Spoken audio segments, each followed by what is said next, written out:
Well, it's been mentioned several times already. Today is Labor Day, and for a lot of people, that marks the official end of summer. Kids and teachers go back to school. We're back to early morning wake-ups, homework needing to be done, and general chaos in the home. Labor Day weekend. But, in reality, Labor Day weekend is a weekend that's set apart, focused on Labor Day, which is tomorrow.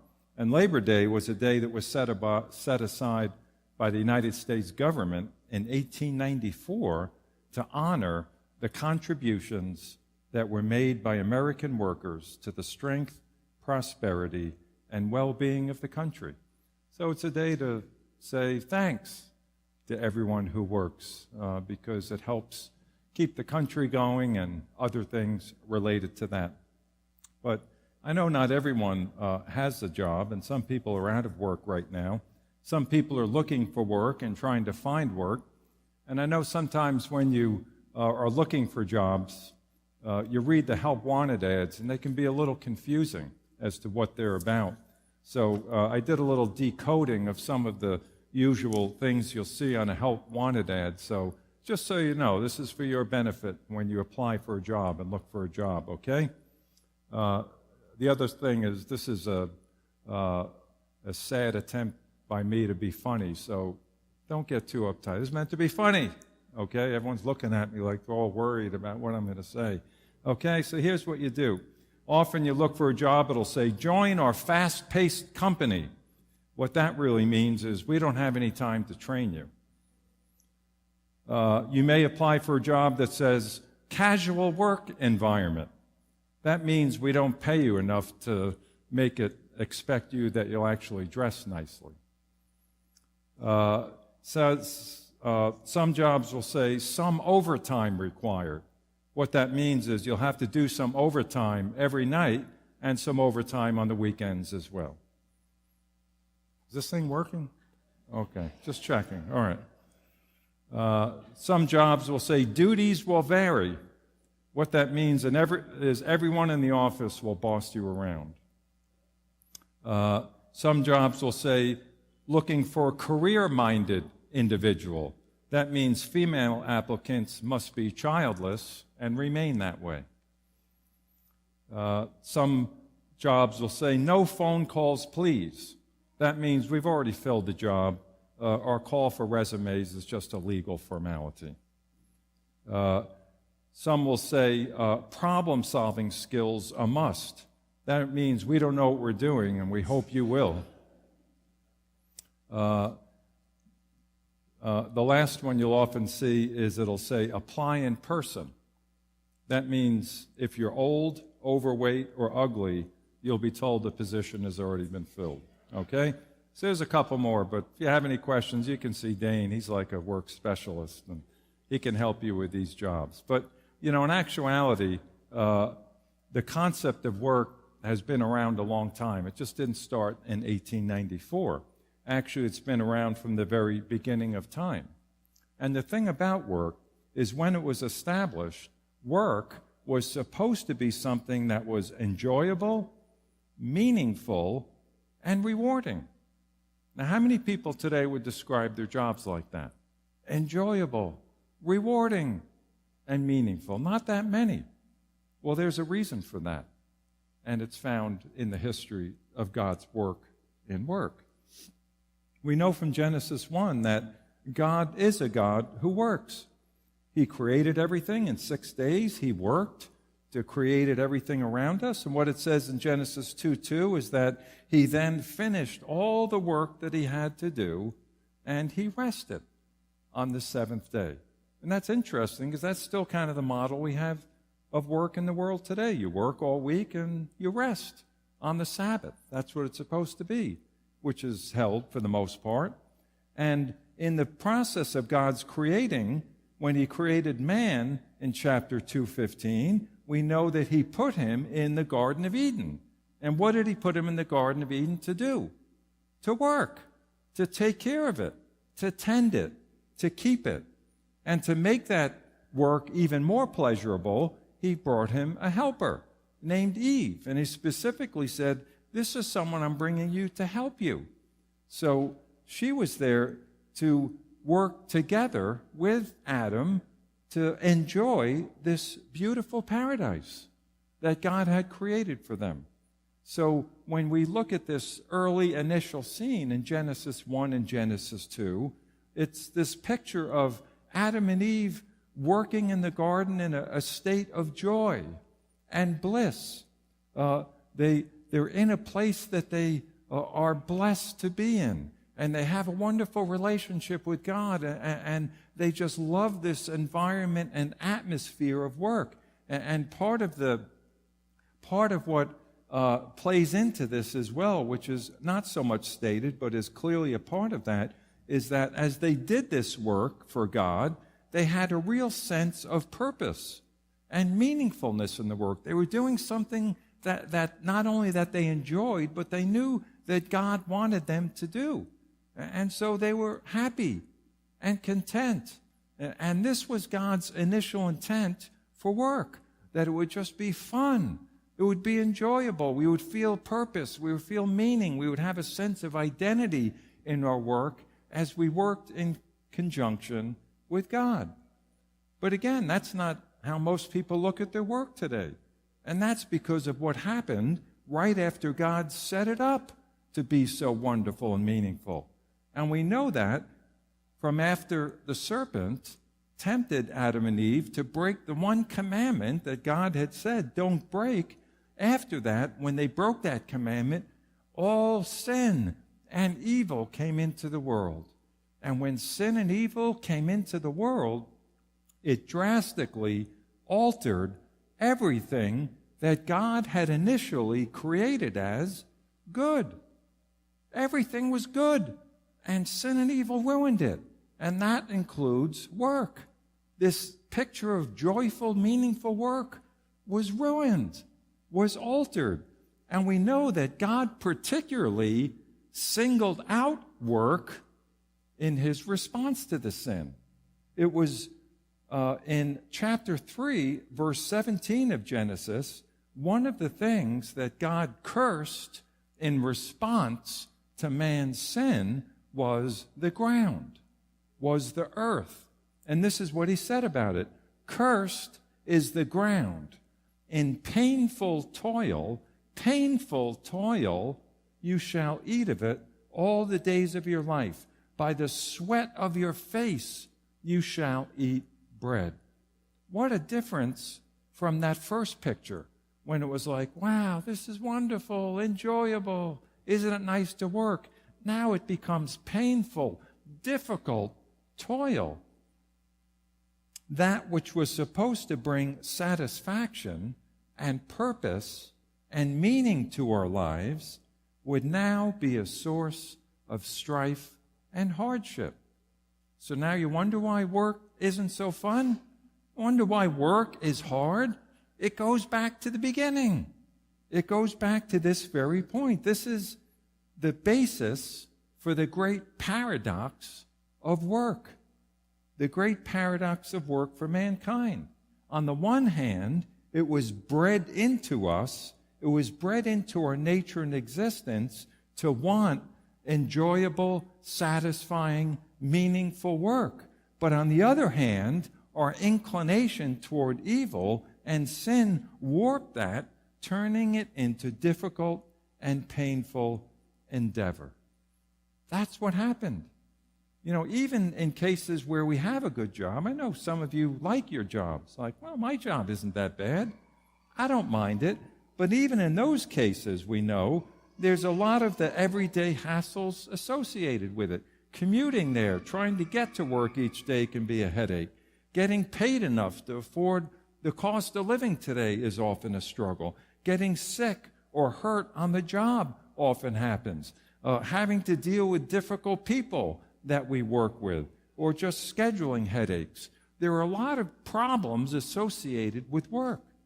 So it's no wonder that Solomon wrote in Ecclesiastes 6:7, all the toil of man is for his mouth, yet his appetite is not satisfied. So, not a very pretty picture. So what are we supposed to do? Get all depressed and just meaninglessly toil through our jobs for the rest of our lives, finding it unfulfilling? Well, no, not really, because we know, as with all things that were affected by the fall, work can be redeemed. Work can be redeemed for the Lord, but it requires that we place it back in the context in which it was originally established. So what can make work more satisfying for us? What would make your job more satisfying to you? That's actually a question that a lot of surveyors have asked people for many years. They've done surveys for years and asked people, hey, what would make your job better? What would make your job more satisfying? And you might be surprised to know that things like higher pay, more money, better benefits, more vacation time, right? Those things, they don't even make it to the top of the list. They don't even make it to the top 10 on people's list of what could make their work more enjoyable. What does score highly on these lists are things like being respected by my boss, being valued by the company, being seen as an important part of the work that the company is doing. These are the kind of things that people are looking for in work. And when you think about those things, what are they? Those are like human values, human personal needs. They bring us back to what work was supposed to be back in the garden. They speak to the basic needs of our human existence. It's the same kind of things you want out of your marriage and out of your friendships. What do you want out of your marriage and friendships? More money? Better benefits? No, you want to be loved. You want to be respected. You want to be cared for. You want to be valued. And it's the same thing in work, because these all reflect the human existence and what was bred into us. But what typically happens in the workplace is we don't get those things, do we? Often we don't feel valued by our boss. We don't feel particularly respected or cared for by the company. So what people will do is settle for second best, and they'll try to fill those deep human needs with poor substitutes, like more money or better benefits or things like that. Those things will give us a little boost for a while, make us feel a little better, but if we're feeling undervalued and underappreciated in our workplace, they don't make it any more fulfilling. They just give you a little more money for a couple of months. But what we want as humans is to feel wanted and loved and respected and valued. Solomon, the wisest man who ever lived on the earth, did a little experiment with this. He tried this out. It's written about in the book of Ecclesiastes. And if you look at Ecclesiastes chapter 2, he explains how he poured all his heart and his soul into work, strictly into work. Chapter 2, verses 10 explains this. And he says what he did is he used it as a means to get pleasurable things. He worked with all his heart and soul in order to acquire money to get things, to be able to buy things. In fact, he said that he felt like his reward for all his toil was all the things he was able to buy as a result of it. And that's what kind of people think in America. Like, yeah, you work hard, you make money, you can get a lot of stuff, right? But alas, Solomon soon realized that it was all a waste of time. He called it vanity, a striving after the wind, and verse 11. Because what he found out is all the things that he acquired through his work was not able to bring him the satisfaction that he desired from it. And in the end, where he concluded in chapter 18, verse 18 and 20, he ended up saying, I hated all my toil. He ended up hating work. He hated going to work each day. He said, I turned about and gave my heart up to despair over the toil of my labors. He was depressed. He had despair. He said, what's the use? I work, I acquire things, I don't feel fulfilled, I'm still unhappy, I don't like it. And some of you may feel that way about your work. Maybe you see your job as just meaningless toil. You go in every day, you work, you go home. You don't feel like it's really very enjoyable. It's not something that's meeting your needs as a human being. Well, thankfully, Solomon, in his angst over this, led him to search it out a little deeper. And what he did is he did find out the key to this. He found out how to make work actually enjoyable and fulfilling. And he concluded the matter in verse 24 of chapter 2 of Ecclesiastes, where he starts by saying, there's nothing better for a person than that he should eat and drink and find enjoyment in his work. Right? Amen. That's what we want. That's what we're talking about. I want to be able to work. I want to feel fulfilled. I want to enjoy it. I want it to be able to meet my needs every day, but I want to enjoy my work. That's right. So how do we get it? What's the key? What's the mystery to it? Well, he follows up by saying this, meaning enjoying your work, this is from the hand of God. This comes from the hand of God. For apart from him, who can eat or who can have enjoyment? This is the crux of the matter, what Solomon discovered. He realized that satisfaction in our work is never a matter of what we can get out of it or acquire through it. That's a fallacy. That's what we're told by the world. The more you get, the more stuff you accumulate, the bigger houses, the more possessions, that will make you happier. But are people any happier in our world and culture? No. They just need more and more and more because it's not satisfying their deep human needs for identity, value, and purpose.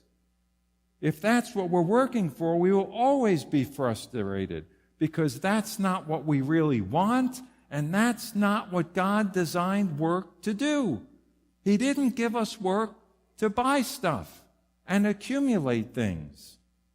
Work was created to meet our deep human need for identity, value, and meaning. And what the writer of Ecclesiastes found in this, as in all spheres of life, is that in order to find that, in order to find our identity and true value, it must be rooted in God. Back to the Garden of Eden. That's what it was supposed to be. Our work and our meaning and our purpose was supposed to be found in God.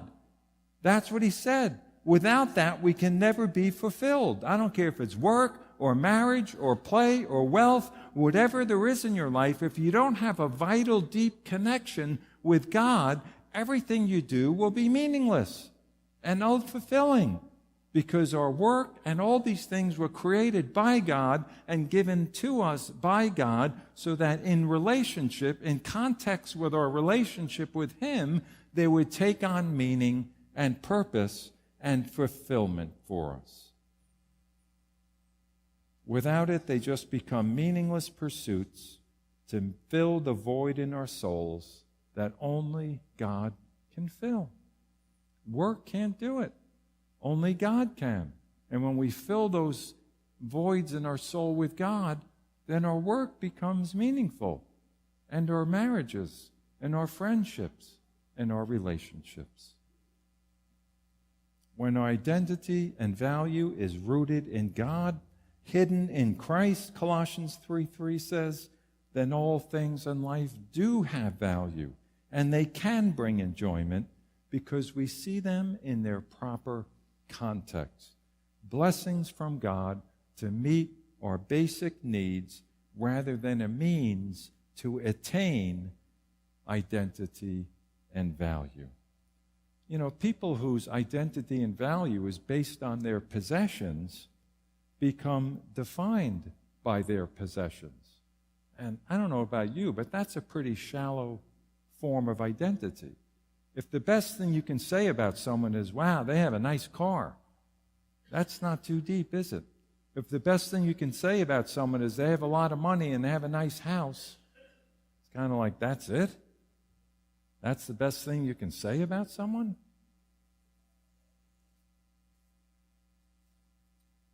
Their work becomes meaningless because there's no soul to what they do.